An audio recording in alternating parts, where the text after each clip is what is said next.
Bienvenue sur Gabon 24. Alors, savez-vous ce que c'est l'Office pharmaceutique national? Si vous ne le savez pas encore, on va décortiquer ce que représente cette structure, puisque sur notre plateau, nous recevons le docteur Ndong, Corinne Ndong. Vous êtes directeur général par intérim de cette structure. Bienvenue sur notre plateau.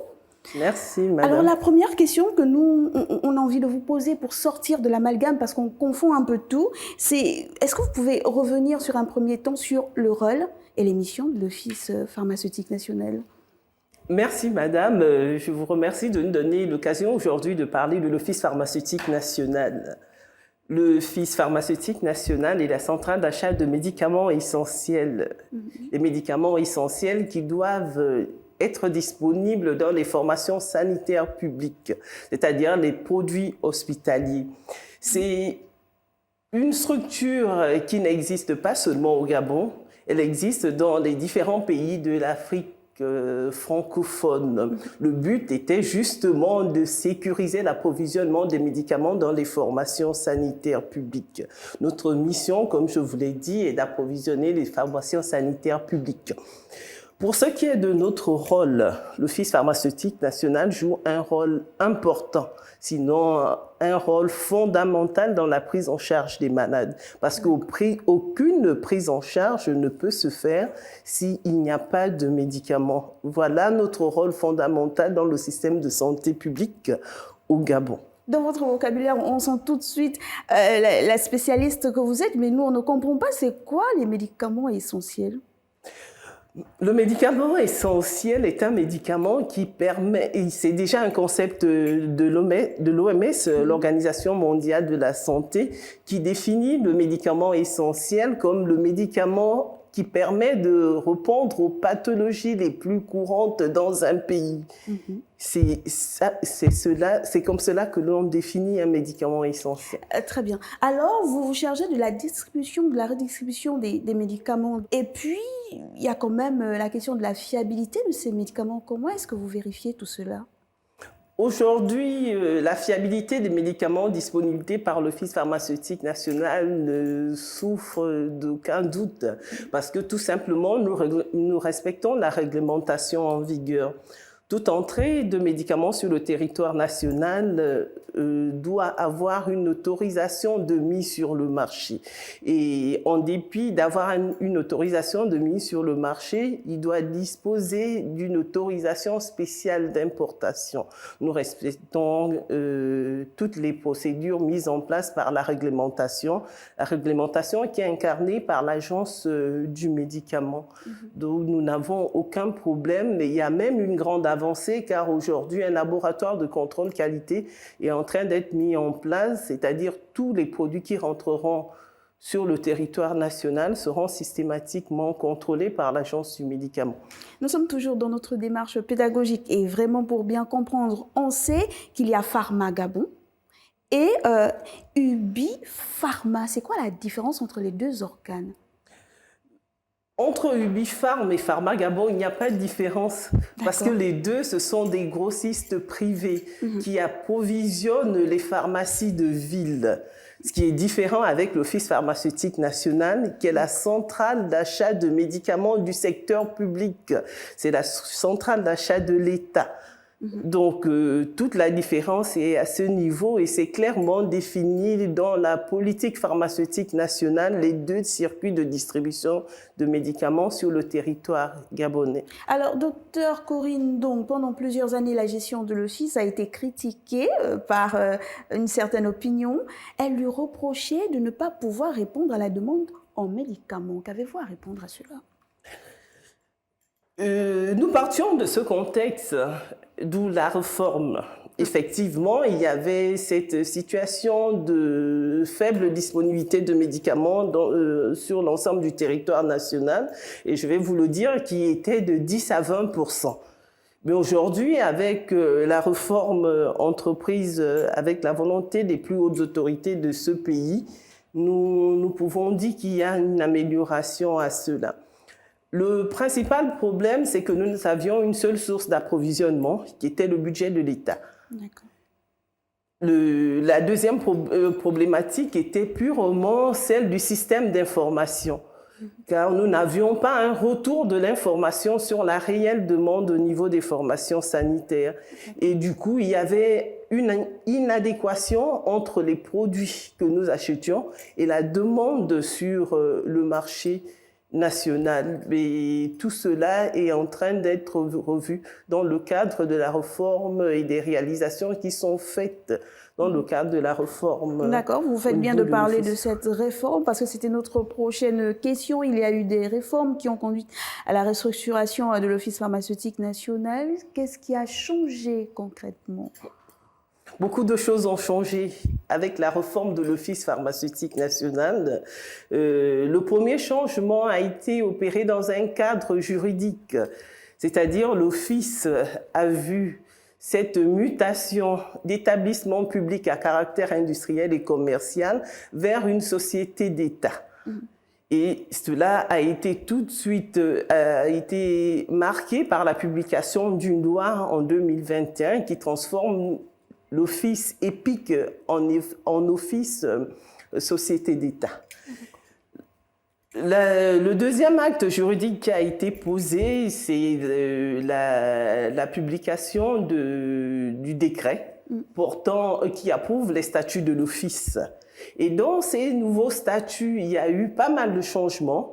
Il y a eu des changements déjà avec l'entrée. Ces statuts prévoient l'entrée d'un actionnaire unique, qui est le Fonds gabonais des investissements stratégiques.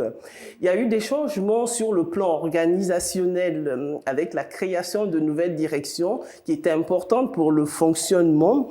Nous avons aussi eu la revue de certaines missions de l'Office pharmaceutique national, qui ne s'arrêtait plus seulement à approvisionner les médicaments dans les formations sanitaires publiques, mais qui s'étend aussi dans les formations sanitaires privées. Voilà grossièrement les grosses améliorations intervenues dans le cadre juridique. La réforme ne s'est pas arrêtée là. La réforme s'est aussi matérialisée par le fait rien qu'en 2023, avec l'entrée de l'actionnaire unique, nous avons bénéficié d'un apport de 3,5 milliards qui nous ont permis, ajoutés à la subvention de l'État, d'acquérir des médicaments d'une valeur de 2 milliards de francs CFA. Et c'est d'ailleurs dans ce cadre que nous avons assisté en mars dernier à la réception officielle par le président de la République de 22 conteneurs ajoutés au stock qui étaient déjà disponibles. Ces stocks ne sont pas restés au niveau de l'office, mais ces stocks sont en train d'être écoulés progressivement au niveau de la chaîne d'approvisionnement. C'est ainsi qu'aujourd'hui, nous observerons que les stocks au niveau des antennes régionales, il y a des stocks au niveau des antennes régionales, il y a des stocks au niveau des centres hospitaliers universitaires, il y a des stocks au niveau des CHR et nous avons des stocks au niveau des centres médicaux et au niveau des dispensaires. La réforme a continué son bout de chemin car elle a aussi touché le système d'information. Le système d'information était une grande défaillance dans les achats parce que nous n'avions pas de remontée de données sur les consommations des formations sanitaires et évidemment, ça ne permettait pas de répondre correctement à la demande. Ce renforcement du système d'information a permis de mettre en place des logiciels de gestion, non seulement au niveau de l'office, mais aussi au niveau des formations sanitaires. Avec des logiciels, nous avons formé les différents agents à l'utilisation de ces outils, bien sûr en mettant en place des systèmes de suivi et évaluation. Nous ne nous sommes pas arrêtés là dans le système d'information. Nous faisons en ce moment de grandes campagnes de sensibilisation pour emmener ces structures sanitaires publiques vers l'OPN parce qu'aujourd'hui, ils sont allés s'approvisionner au niveau d'autres structures, sûrement parce qu'il n'y avait pas de médicaments au niveau de l'OPN. Donc, nous faisons une grande grande campagne de sensibilisation pour assurer les formations sanitaires publiques et rappeler que leur principal agent d'approvisionnement est l'Office pharmaceutique national. Toujours dans le cadre de la réforme, nous avons eu d'autres réalisations aussi. C'est tout le processus que nous avons mis en place au niveau des pharmacies hospitalières. Les pharmacies hospitalières, certes, elles existaient, mais elles jouaient pas pleinement leur rôle. Nous avons renforcé ces pharmacies hospitalières avec des équipements informatiques, avec la mise en place d'un logiciel de gestion pour permettre de mieux cerner les besoins de ces formations sanitaires. Cela, aujourd'hui, est matérialisé par une dispensation journalière, une dispensation individuelle et journalière qui consiste en fait à permettre aux malades de ne disposer que des médicaments tant en qualité qu'en quantité par rapport à la prescription médicale. Parce que vous l'observiez sûrement, le malade pouvait se retrouver parce qu'il a une prescription médicale avec une boîte et la prescription, elle ne nécessitait que 5 comprimés. Et après, on se retrouvait à des prises des médicaments qui ne cadraient pas du tout avec ce que le médecin avait prescrit. Exactement. Donc, avec la dispensation individuelle, nous pouvons désormais permettre aux malades de disposer rien que des médicaments dont il a besoin. Et cela permet aussi de revoir le problème d'accessibilité. Le problème d'accessibilité est résolu parce que le prix d'une boîte de 10 comprimés est loin d'être le prix d'une boîte de 5 comprimés. C'est ce à quoi nous assistons au niveau de nos formations sanitaires. L'avantage d'avoir un stock disponible mis à disposition par l'Office sans forcément exiger un paiement aussi a permis d'optimiser les pharmacies hospitalières, tout en sachant que c'était un grand risque pour les patients et leurs parents qui étaient obligés de sortir de l'hôpital pour pouvoir acquérir des médicaments en dehors de l'hôpital. Aujourd'hui, avec la pharmacie hospitalière, les patients et leurs parents peuvent directement trouver les médicaments au niveau de la pharmacie hospitalière. De très belles réformes, docteur Corinne Ndong. Est-ce que vous disposez d'un organe ou je ne sais pas, d'une stratégie pour contrôler la mise en effectivité de tout ce qui a été décidé? Oui, nous faisons, dans le cadre de nos rapports d'activité, nous faisons un suivi rigoureux et puis avec la mise en place du PAT, où nous avons une obligation de faire un suivi régulier de toutes ces activités, tout comme la tutelle aussi nous exige de rendre compte des différentes évolutions dans le cadre de ces réformes.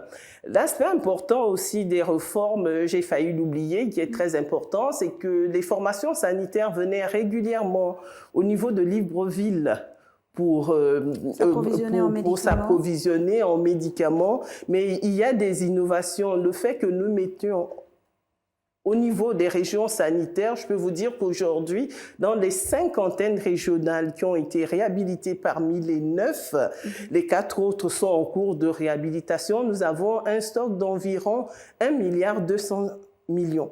Très bien. Donc, ça veut dire qu'aujourd'hui, au niveau de chaque région sanitaire, les 5 qui sont totalement réhabilitées, les médicaments sont disponibles, les responsables de formation sanitaire ne sont plus obligés de venir jusqu'à Libreville car ils trouvent le médicament au niveau de la région sanitaire. D'importantes réformes, docteur Corinne Ndong. Et puis, il y avait un problème, ou même deux problèmes se sont posés pendant très longtemps. Le premier, la gestion des finances, et le second, la maîtrise des stocks. Est-ce qu'avec tout ce que vous venez de nous dire, c'est une façon d'affirmer qu'aujourd'hui, ces 2 problèmes sont bien cachés et bien fermés dans des tiroirs? C'est tout un processus, il faut le dire. C'est tout un processus parce que derrière ce processus, il fallait mettre en place des outils. Il fallait mettre en place des outils car ce sont ces outils qui nous permettent de contrôler et de mieux maîtriser les données pour pouvoir mieux répondre à la demande des formations sanitaires. C'est tout un personnel de santé qu'il y a derrière, qui n'est pas forcément formé à la gestion du médicament, d'où les campagnes de sensibilisation que nous faisons au quotidien à l'endroit des responsables des établissements sanitaires. Parce qu'il faut le dire, la mission de l'Office est de rendre disponible et accessible le médicament. La mission de l'Office n'est pas de prendre de médicaments et d'aller le déposer dans la formation sanitaire. Parce que la formation sanitaire doit exprimer son besoin. Et quand il exprime son besoin, l'Office a l'obligation de disposer des produits dont ils ont besoin. Donc, les campagnes de sensibilisation, la communication que nous mettons aujourd'hui en place permet vraiment de faire en sorte qu'il y ait cette fluidité entre les structures sanitaires et nous. Il y a eu beaucoup d'avancées parce qu'aujourd'hui, nous assistons de plus en plus à un retour de nos formations sanitaires publiques qui viennent s'approvisionner. Et en termes de disponibilité de produits, je pense que contrairement à 2021, nous passons progressivement à 50%, ce qui veut dire dans le cadre de l'objectif fixé par le PAT, d'ici 2025, nous pouvons même aller au-delà des 60% qui sont prévus. Très bien. Peut-être que cela ne rentre pas dans le cadre des missions de l'Office, mais nous, on profite parce que vous êtes sur notre plateau. Comment expliquer aujourd'hui, docteur, comment expliquer l'introduction frauduleuse et la vente illicite des médicaments pharmaceutiques sur notre territoire? Aujourd'hui, ce qu'il faut dire, c'est que ce n'est pas un problème propre au Gabon. Ce n'est pas un problème propre au Gabon et pourtant au niveau du Gabon, l'agence du médicament met tout en œuvre au quotidien avec les institutions douanières, avec la police pour éviter justement cette entrée frauduleuse des médicaments. Mais nous, Office pharmaceutique national, cette entrée frauduleuse de médicaments peut nous fragiliser justement si certaines décisions, si certaines mesures ne sont pas prises. Parce que il faut le dire, ce que le malade veut, c'est avoir le médicament le plus proche de lui. S'il va au marché et qu'il a mal à la tête, il est tenté de prendre ce médicament au niveau du marché, alors que ce médicament n'a pas été conservé dans des bonnes conditions, alors qu'on ignore toute l'origine de ce médicament. Donc aujourd'hui, je pense que l'inspection générale de la santé et l'agence du médicament, avec toutes les institutions douanières, mettent tout en place pour essayer d'éradiquer, sinon de diminuer ce phénomène d'entrée frauduleuse de médicaments. Nous, on veut bien comprendre la chaîne d'approvisionnement des médicaments partir de Libreville jusqu'à l'intérieur du pays. Vous nous avez parlé des centres hospitaliers régionaux, mais à côté, dans nos petites localités, il y a des dispensaires. Est-ce que ces dispensaires sont pris en compte? Les dispensaires sont pris en compte, comme je vous le disais, dans la stratégie mise en place par l'Office. À partir du moment où les médicaments sont disponibles au niveau de la région sanitaire et dans le cadre du circuit de distribution mis en place, les dispensaires sont chapeautés par les centres médicaux. Il revient aux centres médicaux de venir au niveau de l'antenne régionale pour s'approvisionner en médicaments. Mais dans les produits disponibles, nous avons bien sûr prévu des produits pour les niveaux dispensaires. Après, il faudrait que, j'insiste sur la campagne de sensibilisation que nous sommes en train de faire à l'endroit des responsables des formations sanitaires, qu'il faut qu'ils viennent s'approvisionner au niveau de l'Office, parce qu'il y a une gamme de produits très variés qui permet de répondre aux besoins de toutes les structures de la pyramide sanitaire, depuis les CHU jusqu'au niveau dispensaire. C'est l'acheminement qui aujourd'hui pose problème, mais nous sommes aussi en train de trouver des solutions dans ce sens. Mais le plus important étant que le besoin soit déclenché par la formation sanitaire et l'Office répond à ce besoin. Et je pense que nous sommes prêts à répondre aux besoins des formations sanitaires des différents niveaux. Docteur, est-ce qu'il y a une politique mise en place pour permettre à l'usine de santé pharmaceutique située à la ZIZ, la zone industrielle d'Uncok, de fonctionner, sachant qu'elle est dans la fabrication de médicaments génériques? Est-ce qu'il y a une politique mise en place? Si oui, c'est laquelle? que nous travaillons en étroite collaboration avec la santé pharmaceutique d'Uncoc. Et ce qu'il faut dire, c'est qu'aujourd'hui, cette usine est plus spécialisée dans les formes orales, c'est-à-dire dans des comprimés. Et c'est pour vous dire un peu, c'est pour répondre à votre question précédente, les comprimés que nous mettons à disposition des dispensaires et des autres structures qui utilisent des comprimés nous viennent directement d'Uncoc. C'est quand les médicaments ne sont pas disponibles au niveau de la santé pharmaceutique que nous avons recours à des fournisseurs qui sont à l'extérieur. C'est notre principal fournisseur en matière de forme orale, c'est-à-dire les comprimés. L'Office pharmaceutique national, c'était au départ de nombreuses difficultés. Avec le temps, on a restructuré, on a mis en place des réformes. Vous nous les avez citées tout à l'heure. Et puis, l'avenir se veut quand même relever des défis. Quels sont les défis aujourd'hui que vous pensez sont urgents pour l'Office ? Les grands défis, c'est pour que nous puissions. Les grands défis viennent déjà du fait que, bien que nous achetons des médicaments de qualité, nous puissions disposer de capacités de stockage importantes. Je ne vous l'ai pas dit, nous sommes dans un projet de construction d'un grand entrepôt de médicaments à Libreville avec un financement presque acquis de la BADEA. Et aujourd'hui, ce que nous souhaitons, nos grands défis, c'est que tous les médicaments que nous achetons puissent être conservés dans des conditions adaptées. C'est pour ça que nous envisageons disposer d'une infrastructure aux normes pour notre centrale d'achat. Et l'autre grand défi que nous avons, c'est de pouvoir réellement répondre aux besoins du marché. En termes de médicaments, c'est vraiment fiabiliser les données et qui existent parce que c'est vraiment cela la clé. Je peux vous dire qu'aujourd'hui, nous sommes satisfaits de constater que tout ce qui est produit du bloc, qui était d'un approvisionnement difficile et pour lequel nous connaissions souvent beaucoup de ruptures, aujourd'hui, avec les 22 conteneurs que nous avons reçus, ça a été notre première priorité. Ça a été notre priorité de résoudre ce problème. Donc, pour les autres types de produits, c'est aussi un défi pour nous de pouvoir reprendre correctement avec des données fiables à cela. Le défi que nous avons, c'est que vous l'avez sûrement vu, il y a eu de nombreuses structures qui sont nées avec l'opérationnalisation des départements sanitaires. Vous avez vu aussi de l'autre côté, on parle de la médecine itinérante. Notre défi, ce serait vraiment que nous puissions répondre aux besoins de ces structures qui ont sûrement des plateaux techniques spécifiques. C'est vraiment cela parce que notre mission, c'est vraiment de rendre disponibles et accessibles les médicaments dans le cadre du système sanitaire. Alors, docteur Corinne Ndong, vous êtes, je le rappelle, directrice générale par intérim de l'Office pharmaceutique national. Nous avons eu une vingtaine de minutes de discussion. Qu'est-ce qu'on retient finalement ? On retient aujourd'hui que la réforme de l'Office est une réalité.